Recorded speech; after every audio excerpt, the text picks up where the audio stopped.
Today we're going to be looking at how to find the product when we multiply a three-digit number by a three-digit number. And our first step here is going to be to go ahead and rewrite this equation down below.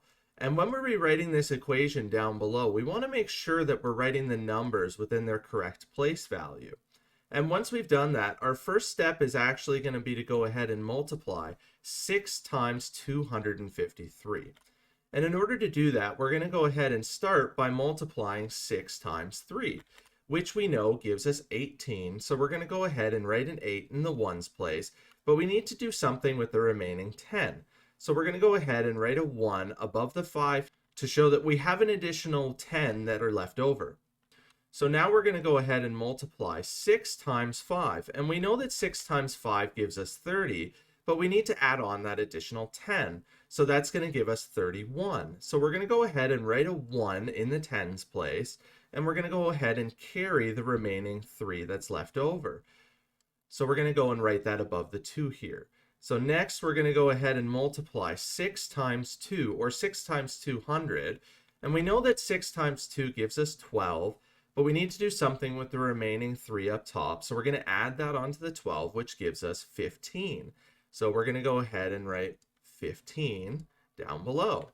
So now what we're going to do is we're going to go ahead and cross out the 6 and the 1 and the 3 so we don't get confused here, because now we're going to go ahead and multiply 40 times 253. And I say 40 here because the 4 is in the tens place. So in order to do this properly, our first step is going to be to go ahead and write a 0 in the ones place. And next we're going to go ahead and multiply 4 times 3. Or really it's 40 times 3, but to keep things simple, we're just going to say 4 times 3. And we know that 4 times 3 gives us 12. So we're going to go ahead and write a 2 in the tens place. But we need to go ahead and worry about the remaining 1 here. So we're going to put it on top of the 5. So next step, we're going to go ahead and multiply 4 times 5, which we know gives us 20. But we need to add on the additional 1, so that gives us 21. So we're going to go ahead and write a 1 down here. But we need to go ahead and carry the 2 here.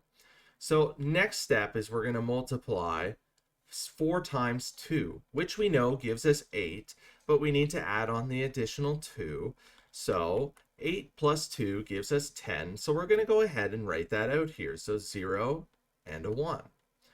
So the next thing that we're going to do here is, again, cross out the 4 because we don't need it, and we're going to cross out the remaining numbers that are up top just so we don't confuse ourselves here. So our next step is going to be to go ahead and multiply 100 times 253. So in order to do this, instead of just writing 1 0 in the next line, we're going to go ahead and write 2 zeros to represent that we're now working with hundreds. So the first step is going to be to multiply 1 times 3, which gives us 3, followed by 1 times 5, which gives us 5.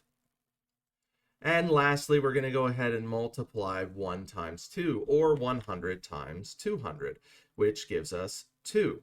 So now that we have the sum of both 6, 40, and 100 times 253, in order to get the final product here of 253 times 146, we're going to go ahead and add all of these numbers together here.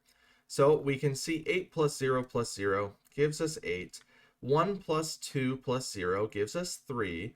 5 plus 1 gives us 6, plus 3 gives us 9.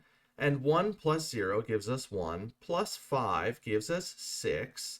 And lastly, 1 plus 2 gives us 3. So the final product of 253 times 146 is 36,938. So I hope this video has helped you to understand how to find the product when we're multiplying a three-digit number by a three-digit number. Thanks again for watching, and please don't forget to hit the like and subscribe button below. As always, enjoy today's math lesson.